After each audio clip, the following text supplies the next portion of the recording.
Un saludo amigos, bienvenidos a Crónicas de la Iglesia, el espacio semanal en el que repasamos la actualidad más reciente de la Archidiócesis de Toledo. Tomen parte de esta entrega en la que les acercamos algunos asuntos especialmente dignos de mención que han tenido que ver con nuestra Iglesia en estos últimos 7 días. Queremos ofrecerles una foto fija de lo que hemos venido celebrando y realizando en las últimas estivaciones de la Cuaresma y en torno a la solemnidad de San José, aunque también llevamos algunas otras informaciones que esperemos les resulten ciertamente útiles. Ya nos dirán. Comenzamos. El pasado viernes se celebraba en la Catedral Primada la solemnidad de San José, una nueva ocasión para que el señor arzobispo, que presidió la celebración, invita a toda la archidiócesis a poner la figura e intercesión del custodio en el corazón de nuestra vida diocesana. El prelado además invitó a la diócesis a que entrara de la mano del patriarca en el Año Internacional de la Familia, convocado por el Papa Francisco. Para el primado, este Año de la Familia es inequívocamente una llamada a la esperanza. Un año de esperanza, así quiere el señor arzobispo que sea este año de la familia convocado por el Papa Francisco y que se abría este 19 de marzo coincidiendo con la celebración de San José. En este tiempo de muerte, de desesperanza, de eutanasia, de tantas y tantas realidades, yo propongo que con San José y en el año de la familia toda nuestra archidiócesis haga un acto de esperanza, una vivencia de esperanza. El señor arzobispo presidía en la Catedral Primada esta celebración el pasado 19 de marzo, con el que se abría oficialmente este año de la familia. Un año promulgado por el Papa Francisco con ocasión del 5º aniversario de la publicación de la exhortación apostólica Amoris Laetitia sobre la belleza y la alegría del amor familiar. Este año dedicado a la familia concluirá el 26 de junio de 2022 con la celebración del 10º Encuentro Mundial de las Familias en Roma.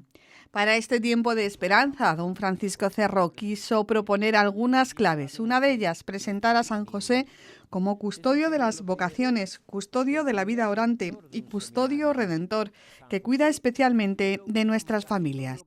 Cuida a nuestras familias, a las que están pasando dificultades, a las que tienen problemas, a las que están metidos en el ERTE, a los que no tienen trabajo ni hogar, a las que viven conflictos inmensos, a todas esas familias que tanto se dirige el Papa Francisco, aquellas que viven en todas las intemperies.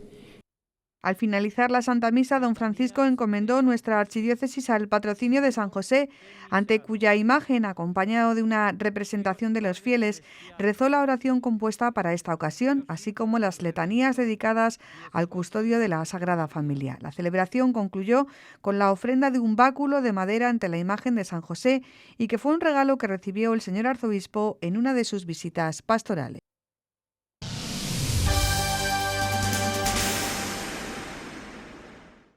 La noche antes de la solemnidad del santo patrono de las vocaciones sacerdotales, se había convocado en la capilla de nuestro seminario mayor una vigilia vocacional a la que estaban convocados cristianos de todas las edades y condiciones para que, en torno a la Eucaristía y presididos por su pastor diocesano, pidieran por las vocaciones al sacerdocio en nuestra archidiócesis.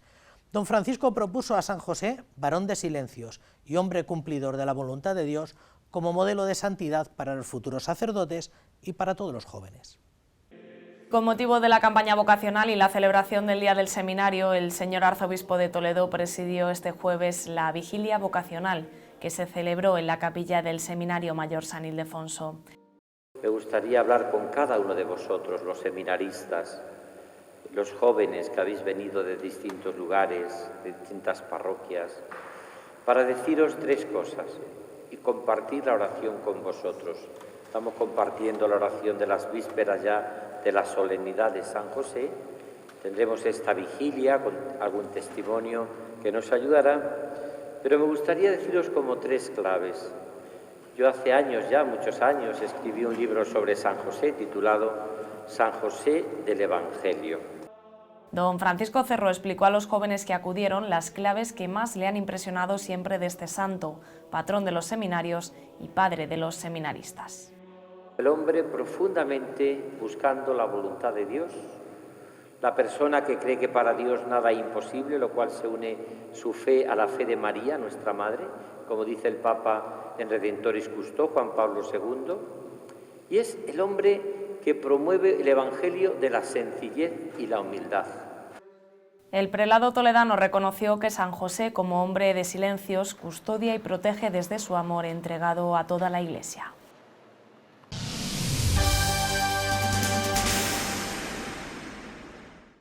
Nuestros seminarios diocesanos, pero de una manera más evidente nuestro seminario mayor, celebró el fin de semana pasado la tradicional campaña vocacional en torno al Día del Seminario que la Iglesia española conmemoraba el domingo bajo el lema Padre y Hermano como San José.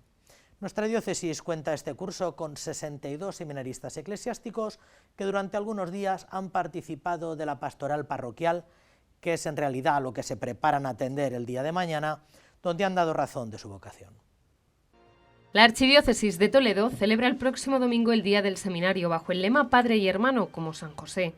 Por ello, los obispos de la Subcomisión Episcopal de Seminarios destacan en su mensaje que bajo el cuidado de San José los sacerdotes son enviados a cuidar la vida de cada persona con el corazón de un padre, sabiendo además que cada uno de ellos es su hermano.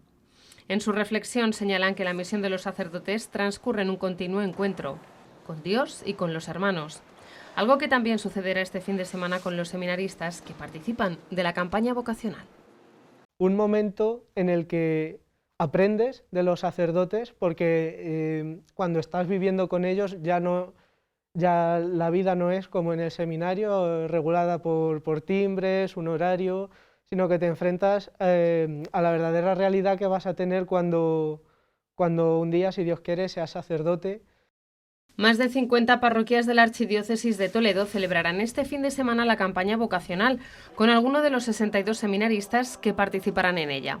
Parroquias que acogerán a estos jóvenes, cuya vocación es signo de contradicción para muchos de sus coetáneos. Ver que hay jóvenes dispuestos a dar su vida por completo al Señor, pues es algo que ya interpela con el simple hecho de verlo, ¿no? O sea, cuando nosotros vamos de campaña vocacional, participamos en la Santa Misa, también vamos a colegios, institutos y a otra serie de realidades de cada parroquia y cada pueblo, y simplemente que nos vean, pues ya es algo que hace interrogar a los demás, ¿no?, sobre su vocación. Isaac y Roberto son dos de los 62 seminaristas que participarán este fin de semana en la campaña vocacional de este año. Una actividad que año tras año hace más cercanos a nuestros seminarios, corazón de nuestra diócesis y lugar donde se cuida y se hace crecer el don de la vocación.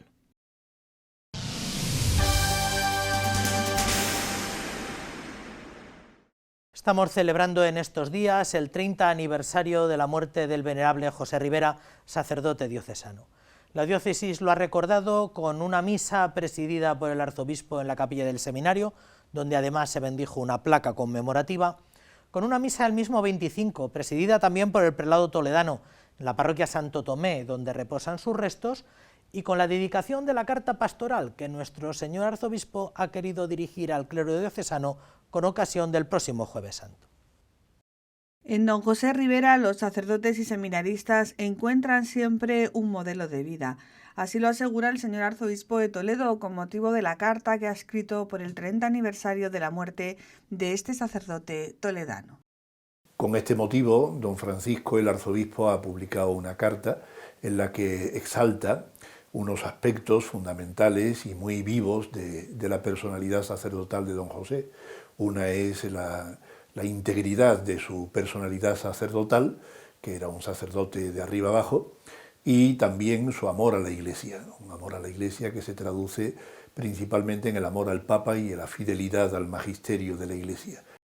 Se cumplirán 30 años de la muerte de este sacerdote toledano, que fue declarado venerable en septiembre de 2015 y cuyos restos descansan en la parroquia de Santo Tomé desde el 23 de octubre de 2018. Aparte de la celebración de la Santa Misa en el aniversario de su fallecimiento, desde la Fundación José Rivera han organizado una serie de actos que contribuyen a la difusión de su vida ejemplar.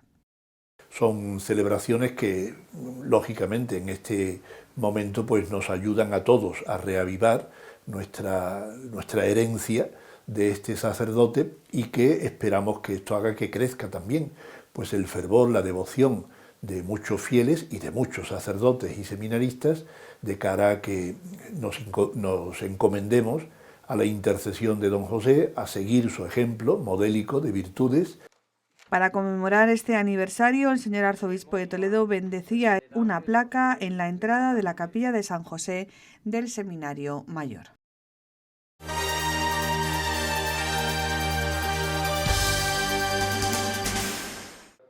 La Iglesia toledana celebró el 30º aniversario de la muerte del venerable siervo de Dios José Rivera Ramírez.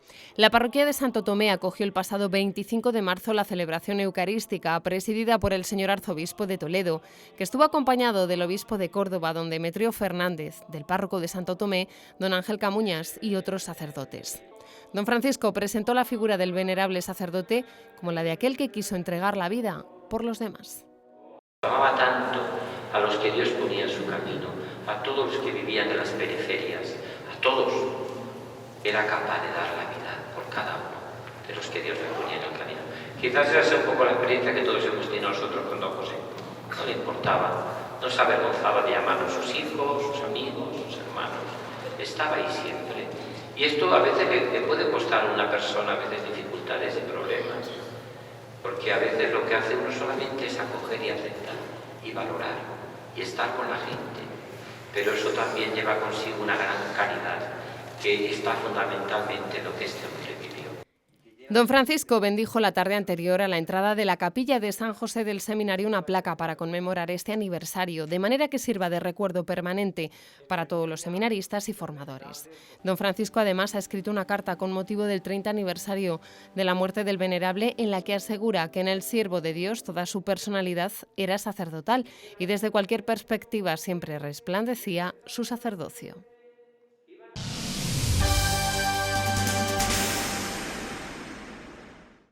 Hace un mes y medio largo, casi 2 meses, salió de la imprenta la segunda entrega de lo que aspira a ser una trilogía, aparentemente, que se llama La persecución religiosa en la Archidiócesis de Toledo. Es el segundo tomo, que no desmerece al primero, que ya fue presentado, o se presentó un poco el plan de trabajo, todo lo mejor que se pudo. Y para hablar del momento en el que se encuentra toda esta tarea divulgativa, dentro y fuera de la archidiócesis, porque la repercusión que está teniendo todo este trabajo investigador y divulgador está trascendiendo las fronteras de nuestra iglesia local, tenemos a su autor, que es además el postulador de la causa de los mártires en la provincia eclesiástica de Toledo, don Jorge López Tiulón. Don Jorge, buenas noches. Buenas noches. Muchas gracias por estar aquí. Nada, a vosotros. Ya estuvo, me parece que en otra ocasión, sí, presentando el primer tomo, y hoy viene a presentar el segundo. Efectivamente, don Jorge, ¿es el segundo tomo de cuántos? ¿De 3? En principio de 3, sí. La obra está dividida con la división que hizo el señor arzobispo, Monseñor Braulio Rodríguez Plaza, en el año 2015, que es la última división de vicarías, y sobre todo porque es la forma más fácil de poderlo comunicar hoy, ¿no? Hablando antes, utilizabas la palabra divulgativo, y es de lo que se trata, ¿no? De que la gente conozca. Claro. Los primeros, los sacerdotes, que cuando lleguen a su parroquia, con tantos, antes a lo mejor el sacerdote iba y se quedaba allí ya muchísimo tiempo, pero ahora hay más movimiento, pues que cuando puedan encontrar fácilmente qué pasó en su parroquia, en tiempo de la persecución religiosa y con los mártires. De hecho, lo primero que hace cuando saca algo de imprenta de esto es repartirlo entre los sacerdotes o que llegue a las parroquias. Así es, sí. Ha sido siempre... el primer cometido es regalárselo a todos los sacerdotes. Incluso aprovecho que si alguien no lo ha recibido, que lo pida, que se le envía, porque se trata de eso, ¿no? ¿Para cuándo el tercero? ¿Qué sale? ¿A tomo por año? Llevamos, aunque luego lo hablamos, llevamos trabajando a la par que con lo que sale en el Padre Nuestro, y todo ese material ha facilitado, ¿no?, el poder hacerlo uno por año, ¿no? Este a lo mejor va a tardar un poco más. Entonces el primer tomo, que me lo has preguntado y no te he contestado, era la ciudad de Toledo, porque pues siempre a la luz de lo que pasa en el Alcázar, sí, esa historia se come todo, ¿no? Sí. Y sin embargo, Toledo se hace una ratonera y fueron matando uno por uno a todos los que estaban dentro. Fueron muy pocos los que se salvaron, ¿no? Así que esa historia, además eran 100 personas, las que 103, los sacerdotes y religiosos que son asesinados en la ciudad en 3 meses, pues el material también daba para un solo tomo, ¿no? En el segundo, que es el que aparece ahora, son los restos de arciprestazgos de la Vicaría de Toledo, o sea que es Vicaría de Toledo y Vicaría de Talavera de la Reina, y el tercer tomo será Vicaría de la Mancha y Vicaría de la Sagra. En principio son esos 3 tomos, no creo que quede espacio, porque luego hay un gran grupo de mártires. La historia es muy compleja, porque la diócesis entonces era media España. Ya es verdad que se había recortado Madrid, pero la diócesis era media España. Por ejemplo, las primeras mártires beatificadas, que son las mártires de Guadalajara, la ciudad de Guadalajara era de Toledo. Así que esas 3 mártires carmelitas eran diocesanas. El cura de Cazorla, por ejemplo, el arciprestazgo de Cazorla, Jaén, era de Toledo, y además era de Almonacid de Toledo, ¿no? O sea que luego hay pues otro buen grupo que pueden llegar también casi a 100 personas, entre sacerdotes, religiosos, y claro, la gente de los pueblos reclama, suena un poco así, ¿no? Pero reclama su mártir, ¿no? ¿Qué pasa con el suyo, ¿no? Que cuándo sale el suyo, ¿no? Todo apunta a que le va a tener que hacer un apéndice de territorios o de circunscripciones que ya no son diocesanas, porque en su momento... Y luego es verdad porque hemos querido respetar el trabajo que hizo sobre todo don Juan Francisco Rivera Recio, pero porque también es la realidad que él vive. Los libros de don Juan Francisco, los 2 tomos, salen en los años 50, luego don Jaime Colomina hace una publicación en 1995, los 2 en 1, pero todo eso pues recuerda a todos estos sacerdotes, incluso sacerdotes que no murieron mártires, y que ahora hemos ido pudiendo descubrir cosas que él deja un poco en el aire y se han podido determinar conforme a que murieron enfermos, y entonces no entrarían en un proceso. Pero ese sufrimiento, por ejemplo, el párroco de los Navalmorales, de Navalucillos, perdón, se está 3 años en su casa encerrado, y al mes de acabar la guerra muere de pulmonía.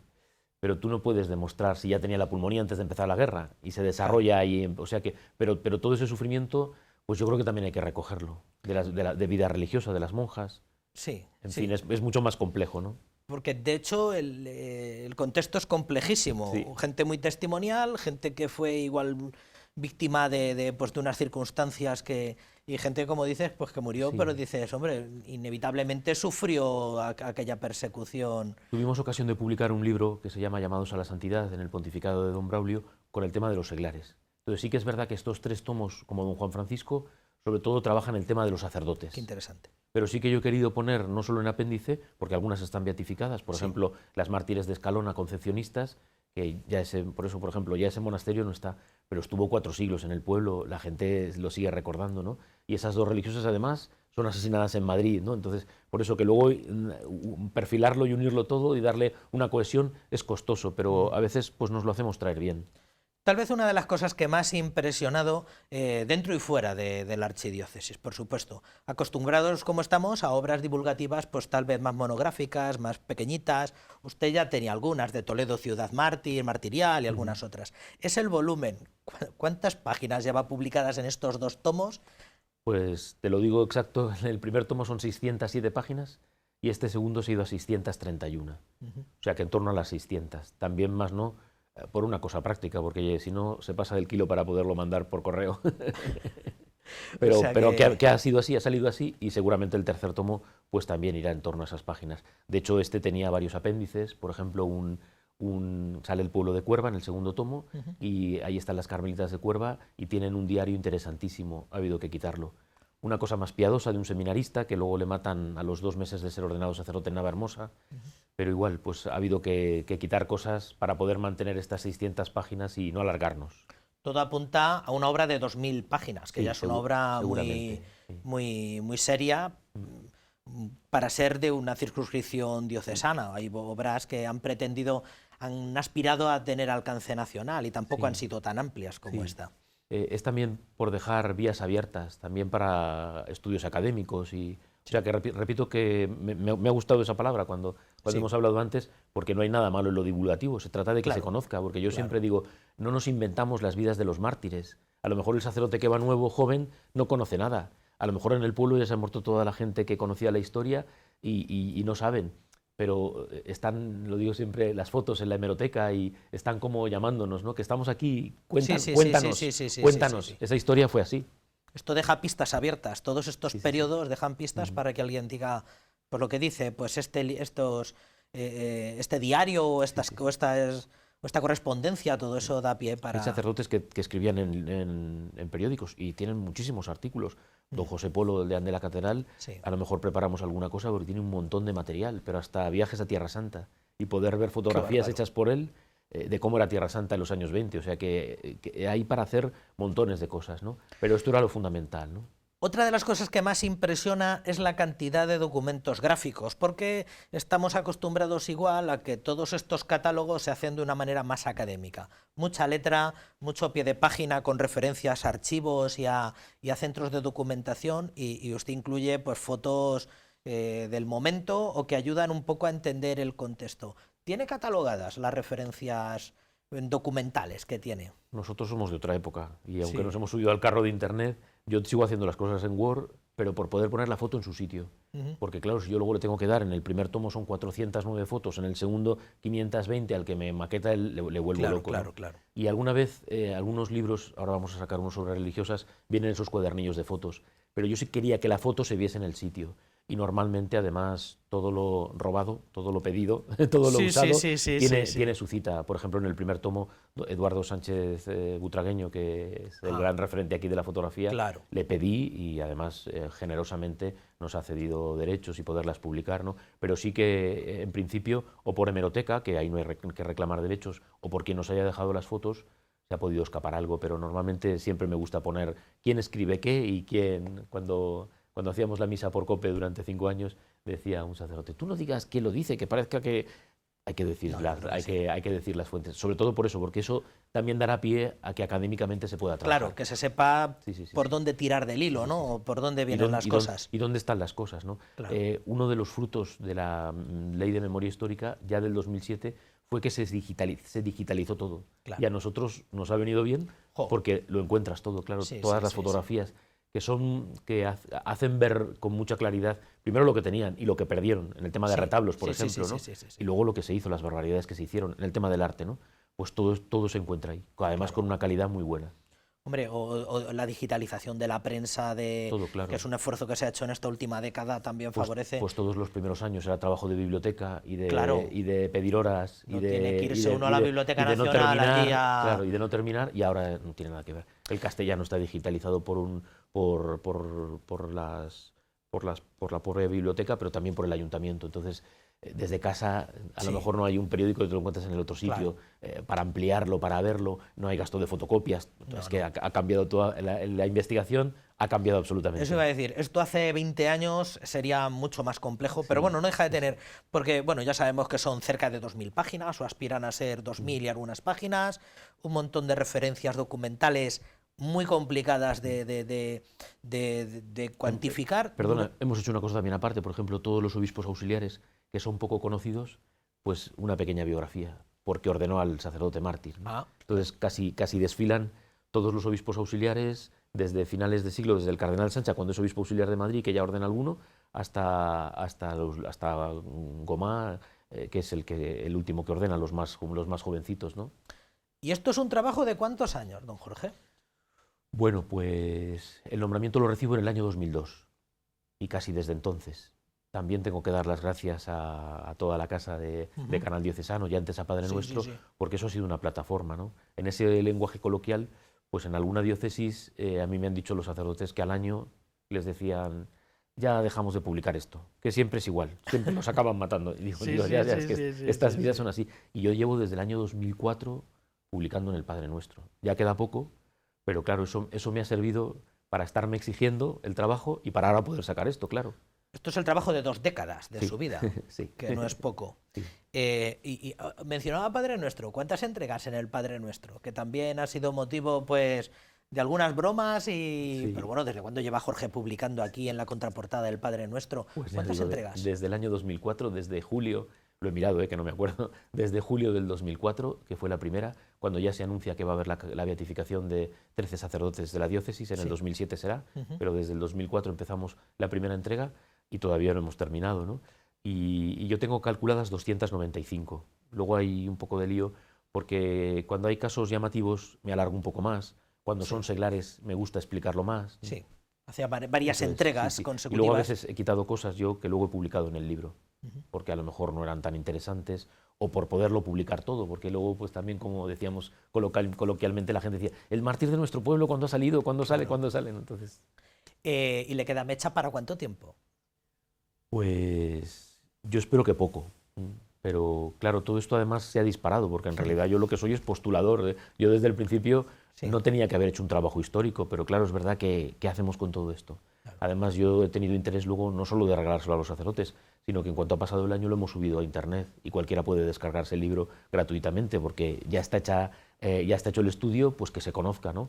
Pero no había esa pretensión. De hecho, pues cuando empiezo el trabajo había un poco de confusión incluso en nuestras autoridades, por decirlo así, porque pensaban que en un par de años estaba hecho el trabajo. Yo cuando fui a ver al vicepostulador de Cuenca, que ya murió, don León Chicote, pues todavía está riéndose de mí en el cielo, porque el proceso, es verdad que hubo el parón de Pablo VI, pero el proceso del obispo mártir empieza siendo el seminarista y lo beatifican siendo el canónigo ya a punto de jubilarse, o sea que había sido toda la vida, ¿no? Entonces, cuando ya empiezas a trabajar era una cosa imposible, eran 940 causas, como decía don Antonio Cañizares, expediente por expediente, o sea, esto no es, ahora venga, 20 por aquí, 40 por aquí, ¿no? Sino que además es que Roma lo mira y lo mira, ¿eh? O sea, que nos han mandado, no es nuestro, pero es de otra diócesis y nos han mandado, y no te dan motivos, o sea, te mandan una carta en latín y te dicen, este sacerdote, ellos saben los motivos y sin dar más explicación, ¿no? Entonces, ¿hasta cuándo? Yo espero que podamos terminarlo pronto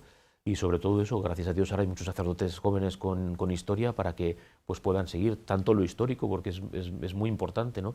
La memoria histórica, ya lo hablamos y da tiempo, es complejo, porque si tienes amnesia o lo quieres o estás influido por lo que tú has vivido, y aquí son datos, y esto es la historia, ¿no? Entonces, cuantos más historiadores haya trabajando esto, pues mejor, ¿no? Pero sí que es verdad que era un poco, por una parte de conciencia, y incluso de legado, para el legado que yo he recibido de nuestros mayores, ¿no? Pues poderlo entregar, ¿no?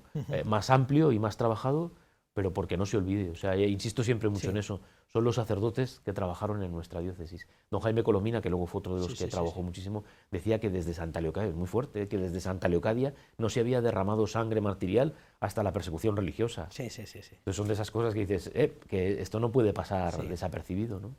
De mis semanas de descanso en Cuenca en verano, sí que tengo la impresión de que allí es muy referente también la causa de los mártires de la persecución religiosa. ¿Qué es? ¿Usted es el postulador de qué? ¿De una especie de plataforma supradiocesana?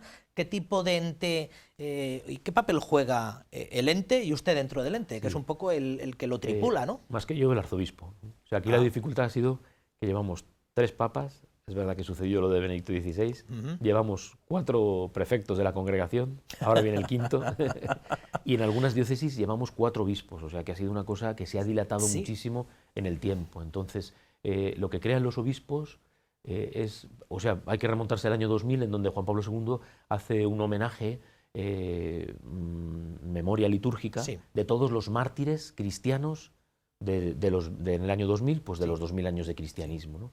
Y es ahí cuando él pide que los catálogos se actualicen. Y también trabajó don Juan Manuel Sierra López con don Jaime Colomina. En ese momento, en el año 2000, está ahí Sierra también trabajando, ¿no? Que se actualicen los catálogos. Eso se entendió como también un empujón para las beatificaciones y canonizaciones. Y aquí es donde yo creo que nos equivocamos. Yo lo dije varias veces por una cosa lógica, que también ellos lo veían, pero quisieron hacer este trabajo como provincia eclesiástica. Es la primera causa de santos, en este caso de mártires, que se hace como provincia eclesiástica. Y yo decía de broma, podía haber esperado a otro momento, ¿no? Porque está claro que no es lo mismo una causa de 1, de 10, de 40 o 50, como se está haciendo ahora, que de 940 personas. Claro.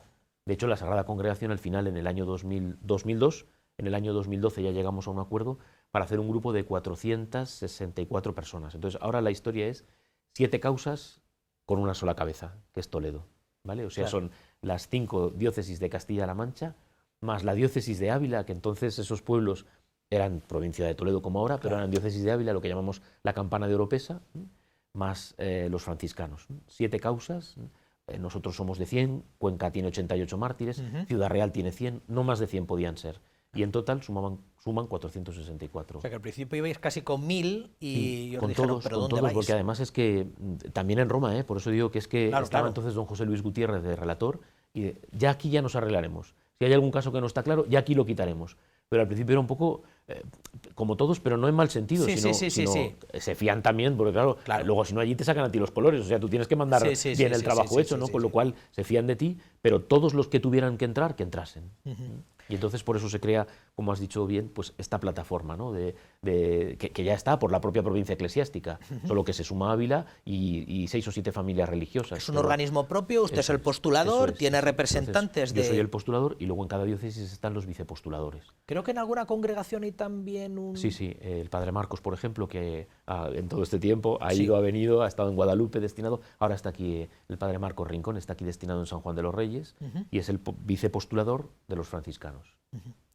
Y esto mantienen una especie de relación con las causas de los santos diocesanas, que también tienen otros procesos, además de... Sí, luego depende de cada diócesis, a veces, porque claro, luego es muy complicado. ¿Por qué se ha alargado esto?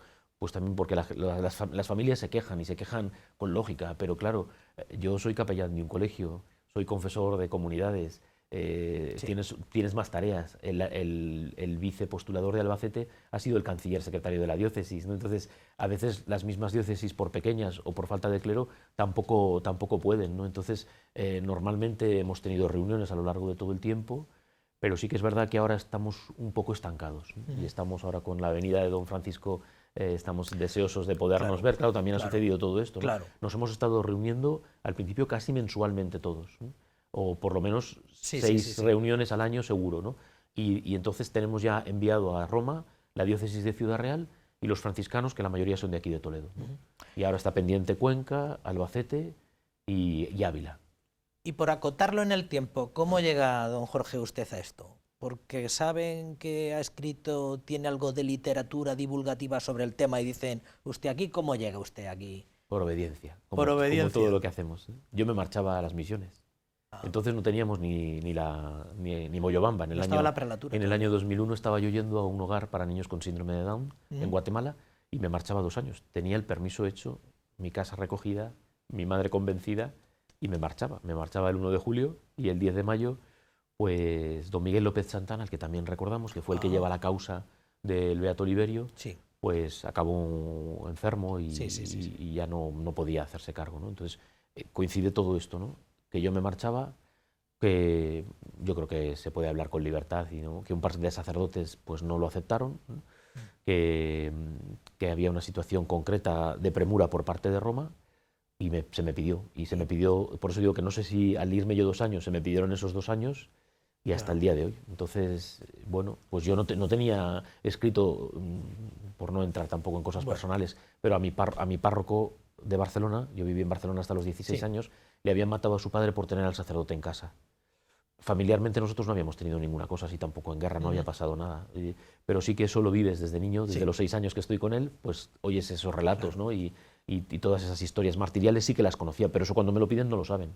Ni yo tenía nada publicado. Entonces la providencia le embarca en todo esto. ¿Y cuándo va a cerrarse todo esto? ¿Cuándo se puede cerrar esta causa? ¿Cuándo pues, esto va a acabar? ¿Cómo va a acabar? Sí, o sea, como decía, ahora nosotros nos estamos quedando los últimos porque, como digo, el arzobispo de Toledo es el actor de toda la causa, es el que tiene que... Claro. Entonces, por eso somos los últimos. Porque si no, yo también en algún momento, a ver, pues también tienes tentaciones. Digo, pues yo mando lo mío y que cada uno arree con lo suyo, pero precisamente mi tarea es esa, conseguir que todos los demás pues lo manden cuanto antes, ¿no? Entonces, sí que ya vamos un poco... En el año 2016 llega el Nilostad para todos los procesos. Y en el año 2018, es verdad que luego hemos tenido este lío de la pandemia, pero en el año 2018, como digo, se mandan esos 2 procesos y vamos a Roma a entregarlos, ¿no? Entonces, pues también es una tarea de los obispos de la provincia eclesiástica que animen a sus sacerdotes, pero te vuelvo a repetir, hay una dificultad muy clara, que es que en muchas diócesis hay una complejidad de clero, económica, o sea que todo eso es real, ¿no? Y todo eso retrasa. Todas van a ser complicaciones, o sea, dificultad de movilidad geográfica, dificultad para encontrar recursos... Entonces, ojalá que pudiese decir que mañana, ¿no? Porque claro, luego además se manda eso a Roma y luego la gente... O sea, ahora los colores nos los tienen que sacar a nosotros. Luego eso se manda a Roma y en Roma pues también lleva su tiempo, claro. Por no apartarnos del volumen que estamos presentando...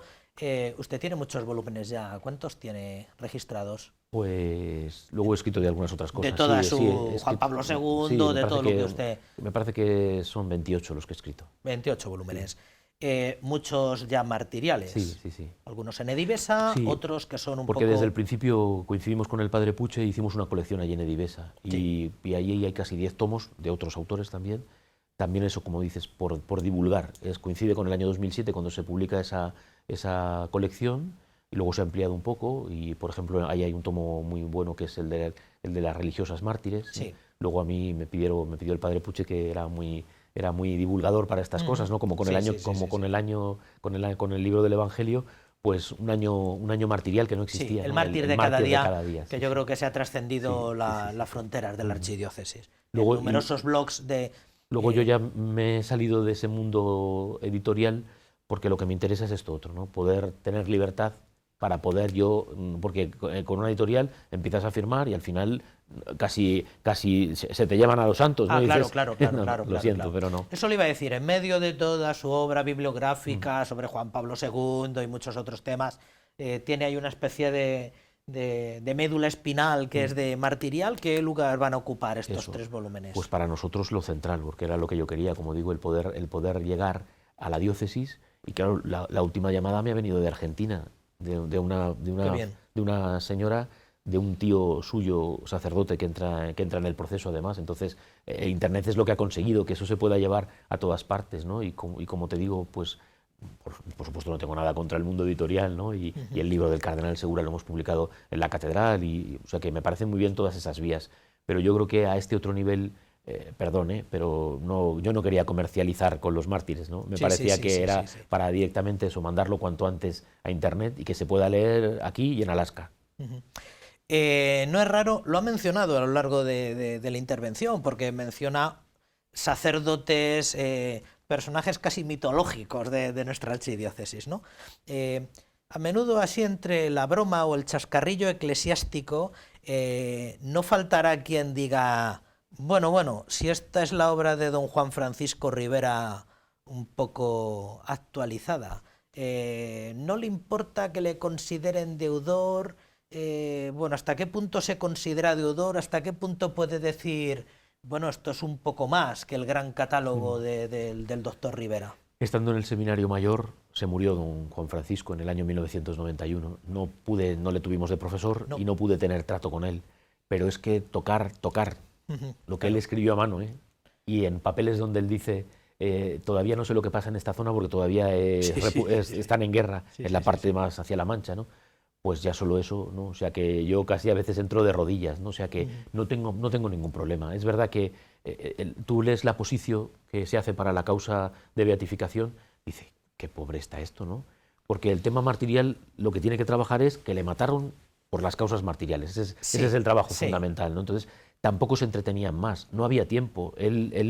Claro. Le hacen venir de Roma para trabajar en la diócesis porque mataron al 48% del clero. La diócesis se quedó auténticamente pobre y además los que quedaron, muchos acabaron enfermos y murieron muy jóvenes enseguida. O sea, hay sacerdotes que en los años 40, incluso 50, se mueren con 50 años, muy jóvenes. O sea que se sufrió mucho, ¿no? Entonces él viene de Roma para trabajar y se le encarga esto, ¿no? Entonces... Es que al revés, ¿no? Y como de don Jaime Colomina, que es de quien yo recibo el testigo, ¿no? Yo creo que además que no, o sea, que no hay todo lo contrario. Pero sí que es verdad que hemos trabajado mucho, como decíamos al principio, por la facilidad de las hemerotecas en poder conocer la vida, porque decimos eso, los mártires han paseado por nuestra calle, han predicado en nuestras parroquias, cantaron misa en sus parroquias natales, el recorrido que tuvieron para que la gente vea por qué lugares estuvieron, ¿no? Cosas curiosas que escriben, ¿no? Incluso de uno me encontré chistes, un mártir que se está riendo a carcajadas en la puerta de la catedral esperando en un acto, ¿no? O sea que todo ese lado humano también lo he querido reflejar, ¿no? Y es verdad que la fotografía, porque ese ha sido un empeño también grande, que él no lo tiene, por ejemplo, Cirac, el martiriólogo de Cuenca, sí que tiene la foto de cada mártir, pero don Juan Francisco no lo hace, ¿no? Entonces, el poder ver el rostro de los mártires, ¿no? No hay competición, ni desleal, ni mucho menos, y yo estoy orgullosísimo de poder ser su sucesor, aunque no nos conociéramos. Cada uno tiene su valor en su momento, él porque le tocó transcribir prácticamente a mano. Y la primera afirmación es que si lo suyo yo hubiera tenido que empezar de cero, como en muchas diócesis, ¿eh? Sí, eso iba a decir. O sea que eso es así. Que el valor que tenía la obra de Ribera era que no todas las diócesis habían tenido la intuición. Él trata mucho, además, al final de cada pueblo, él trata mucho del tema de lo que sucedió, que eso no está recogido en ningún sitio, y en muchas diócesis no sabe lo que pasó, y él recoge todo lo que pasó con el arte, con las parroquias, pero hasta cálices, copones, cuadros, todo viene, o sea que es un trabajo muy bueno. Otra cuestión. ¿Usted entiende que haya gente que no entienda la divulgación en todo lo que tiene que ver con los mártires de la persecución religiosa? No me refiero fuera del contexto de la vida eclesial, que habrá gente, bueno, eso es una conversación larguísima, todo esto que he mencionado antes de la memoria histórica y todo lo demás, pero gente de vida eclesial o gente en nuestro contexto diocesano no entiende probablemente pues tanto desarrollo en esto. ¿Usted lo entiende y qué les diría a los que tal vez nos están viendo y están diciendo, ojo, es que llevamos 20 años con esto?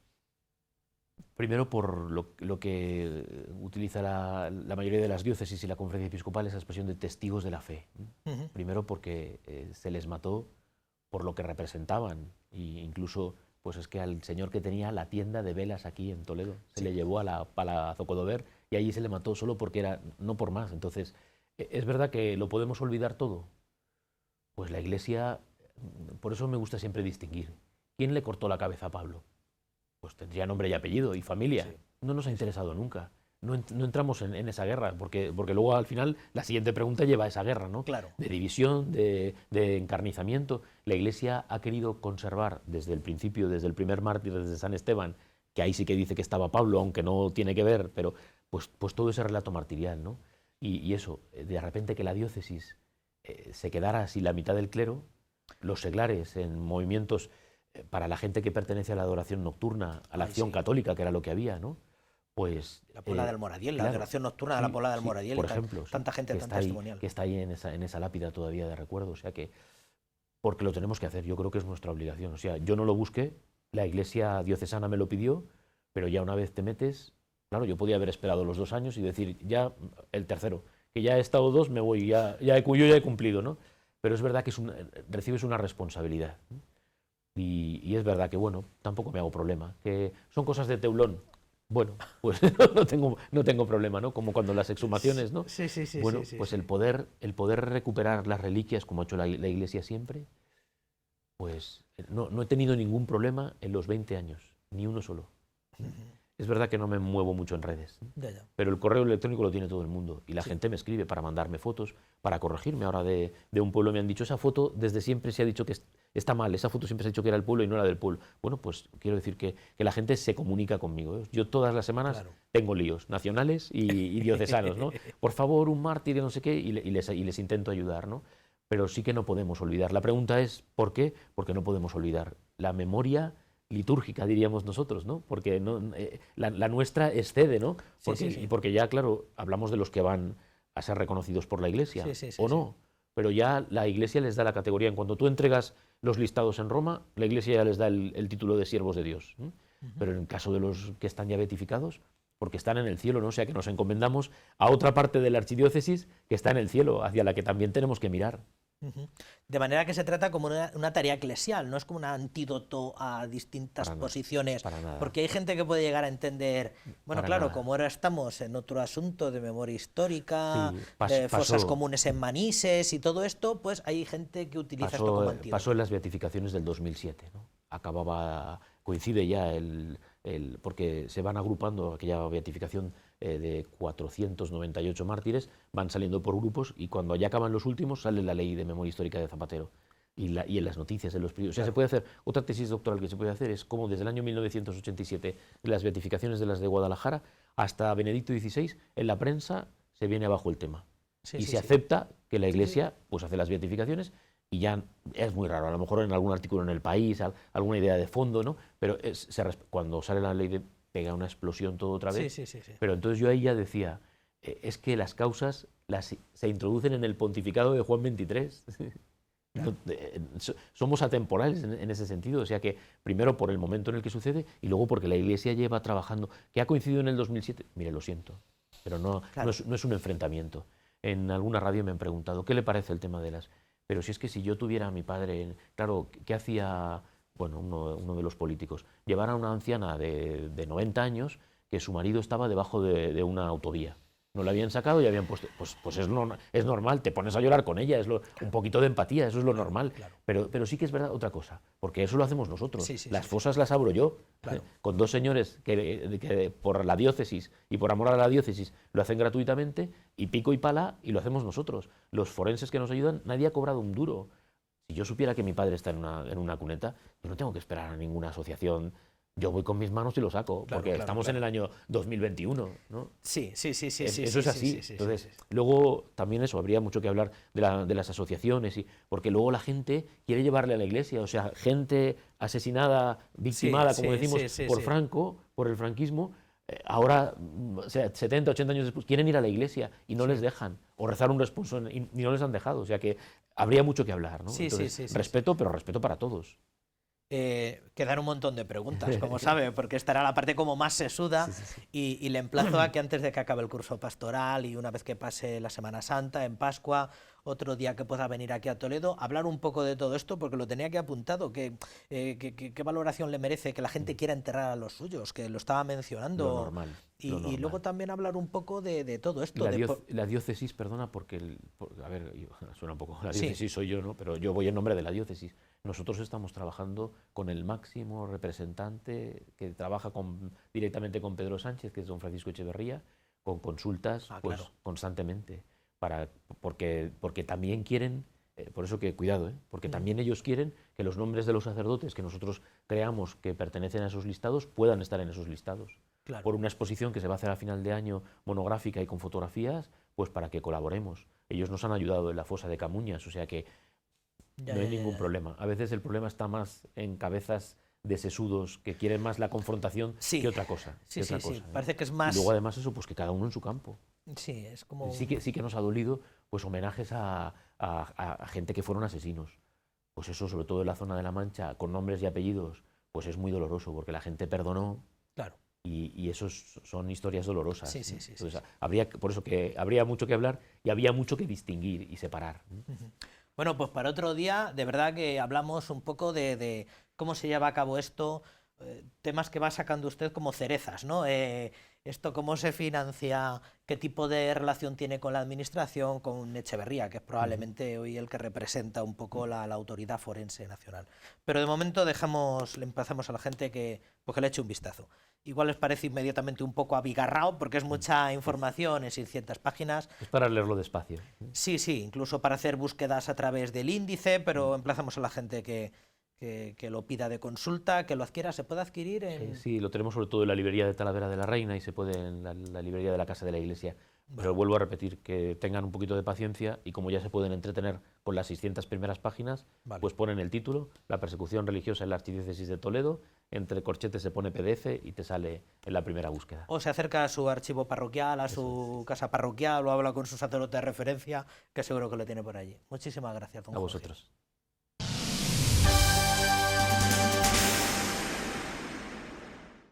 Con la bendición y la inauguración del economato de Cáritas en la parroquia de Seseña, el 11º de nuestra red diocesana y el 7º que inaugura don Francisco en los 13 meses que lleva al frente de la archidiócesis, nuestra Iglesia diocesana quiere hacer del ejercicio de la caridad un elemento diferenciador.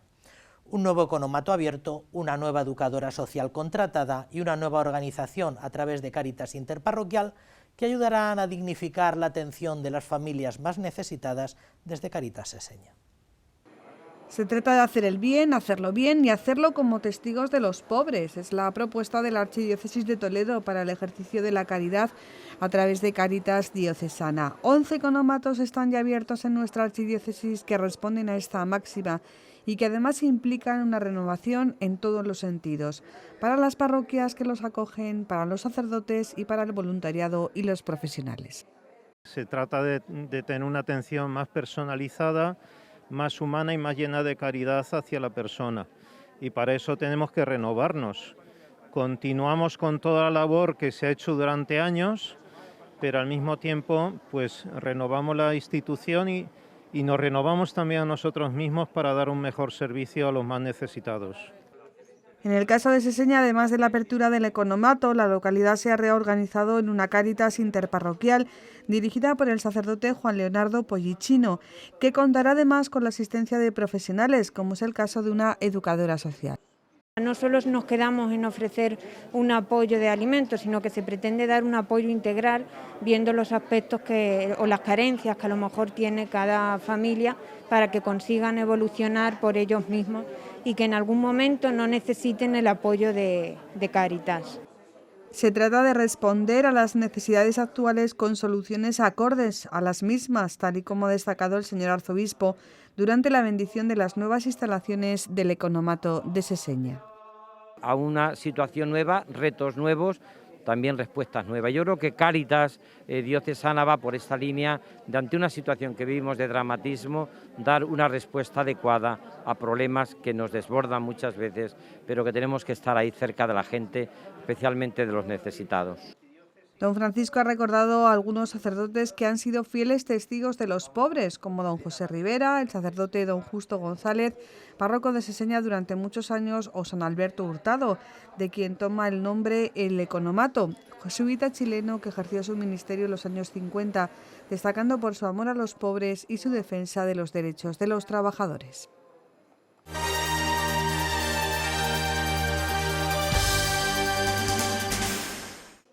El economato de Seseña ya es una realidad gracias al impulso de la Archidiócesis de Cáritas Diocesana y a la colaboración de diferentes entidades como el Ayuntamiento de la localidad que ha cedido las instalaciones. Una colaboración fructífera que ha de seguir adelante porque beneficia a todos. Y esperamos seguir en esta unidad tanto de la Iglesia como las autoridades locales para poder seguir dando lo mejor de nosotros a los más necesitados.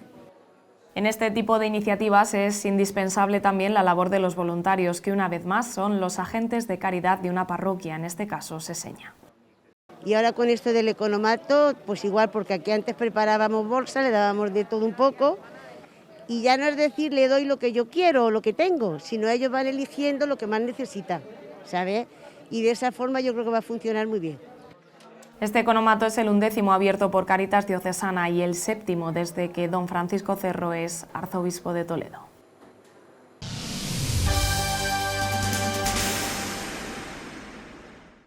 La catedral acogió el jueves por la tarde el pregón de Semana Santa que corrió a cargo de la otrora directora de Cáritas Diocesana y actual responsable del Centro de Distribución Virgen del Sagrario, Marisa Martínez Moreno. El acto resultó de lo más singular, porque la pregonera era la electa ya para el año pasado, pero por razón del confinamiento no lo pudo realizar. Marisa ofreció una exhortación en la que estuvo muy presente la crisis, con la caridad como hilo conductor, y nos invitó a vivir una procesión desde el corazón. No pudo ser el año pasado, la declaración de estado de alarma lo hizo imposible, pero la Junta de Cofradías y Hermandades ha vuelto a confiar en Marisa Martínez para pregonar la Semana Santa. Lo preparé pues con mucha ilusión, pero bueno, las circunstancias no permitieron que el pregón se pudiera decir. Sí. Y este año cuando me volvieron a llamar, pues muy ilusionada, igual que la otra vez, y dándole un giro al pregón, aunque mi pregón está centrado en la caridad, porque el Jueves Santo es el Día del Amor Fraterno, pero ha habido que darle un giro totalmente por el año que estamos pasando con la pandemia. Durante 22 años desempeñó el cargo de directora de Cáritas Diocesana de Toledo, a petición del cardenal don Marcelo González. Por eso, sus palabras no podrían versar sobre otro tema que no fuese la caridad. Está centrado en la caridad precisamente porque es el Jueves Santo, que es el día que Jesús nos amó sirviendo. Sí. Dio un ejemplo donde las acciones son más importantes que las palabras cuando lavó los pies a los discípulos. Marisa Martínez es responsable del Centro Diocesano de Distribución de Alimentos Virgen del Sagrario, pero la ayuda a los demás ha sido una constante en su vida, desde que presidiese la Asociación de Prevención y Ayuda al Toxicómano Pretox.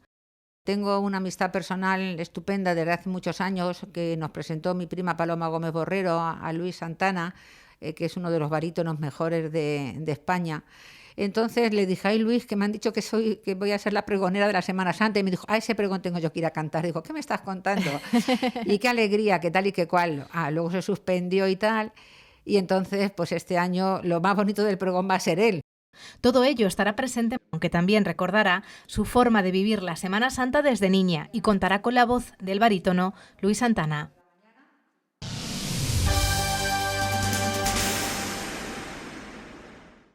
Las autoridades civiles y eclesiales de la ciudad presentaron el Viernes de Dolores la Semana Santa de la capital, que este año, aunque no tendrá procesiones, sí contará con un itinerario de visitas a las parroquias en las que se encuentran las imágenes que cada año procesionan por la ciudad imperial. Así lo han explicado en la presentación, en la que han participado además el consiliario de la Junta de Hermandades y Cofradías de la Semana Santa, José Antonio Jiménez, y su presidenta, Ana Pérez. La Semana Santa de Toledo tiene señas distintivas por las que es reconocida en todo el mundo: silencio, recogimiento, devoción y soledad, unas características propias que en este tiempo de pandemia adquieren un significado especial. Y así fue el pasado año, cuando vivimos estos días santos desde el recogimiento de nuestras casas, y en buena medida lo será en el presente año, pues no habrá celebraciones en las calles ni desfiles procesionales. Para ayudarnos a vivir en plenitud estos días, la Junta de Cofradías y Hermandades de Semana Santa ha diseñado un itinerario catequético para dar la posibilidad de venerar las imágenes en sus sedes canónicas. Este año sabemos que las imágenes no saldrán a la calle, pero nos están esperando. Hemos preparado un tríptico con un itinerario que hemos llamado, como ha dicho Quillo, itinerario catequético, para visitarlas en las iglesias y en los conventos. Desde la Puerta de Bisagra hasta San Juan de los Reyes, el casco histórico acogerá este itinerario catequético, donde en los horarios establecidos y cumpliendo la normativa sanitaria, los devotos se encontrarán con sus imágenes debidamente adornadas. Un encuentro personal en la intimidad de las iglesias y los conventos.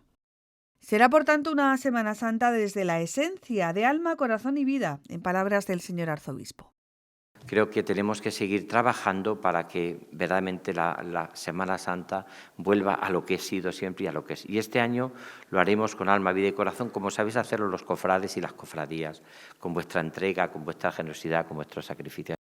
La colaboración entre la Junta de Cofradías y el Ayuntamiento de Toledo ha hecho posible este itinerario, así como una guía y un vídeo donde se ofrece la posibilidad al visitante de acercarse a la Semana Santa de Toledo, este año más que nunca, desde el recogimiento, el silencio y la devoción.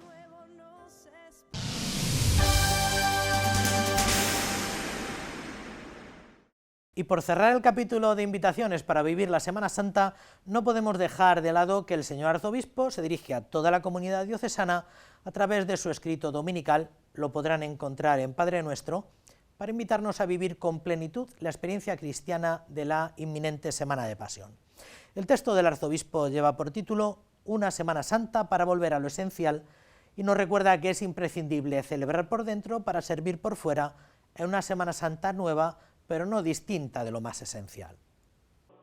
La madurez cristiana de una persona, de una comunidad, de una parroquia, se mide por la capacidad de responder a los retos que nos surgen y que se pueden y se deben vivir por Cristo, con Él y en Él. Así comienza el señor arzobispo de Toledo su escrito en Padre Nuestro de cara a los próximos días de celebración del Triduo Pascual. La vivencia de la Semana Santa es para nuestro pastor una ocasión única para identificarnos en el corazón de Cristo con la humanidad más sufriente y vulnerable que nos empuja a vivir este tiempo como un volver a lo esencial. Don Francisco nos invita en estos días a celebrar por dentro para servir por fuera, destacando que las circunstancias que nos impiden una celebración en las calles nos deben hacer valorar precisamente aquello a lo que tenemos que renunciar este año, la expresión de la fe de un pueblo que se vuelca con Cristo muerto y resucitado, la belleza que salva, que decía Dostoievski. Igualmente, el señor arzobispo nos invita a meditar el misterio central de nuestra fe, buscando ejemplos en los sacerdotes, la vida consagrada y los laicos, para vivir una Semana Santa profunda, contemplativa, solidaria con los pobres. Para llevar a cabo esta transformación en nuestra vivencia del Triduo Pascual, don Francisco Cerro nos aporta 5 sugerencias. Una buena confesión, participar en los oficios, cada uno en su parroquia, acudir a visitar los monumentos y celebrar las muchas devociones que son riquezas en estos días santos. Igualmente, el señor arzobispo tiene muy presente a aquellas personas que no pueden salir de sus casas, para que se preparen la riqueza litúrgica de estos días y sigan todas las celebraciones a través de los medios de comunicación diocesanos, Canal Diocesano de Televisión y Radio Santa María de Toledo. No nos perdamos la riqueza inmensa del Tríduo Pascual, insiste el señor arzobispo, donde celebramos los misterios centrales de nuestra fe.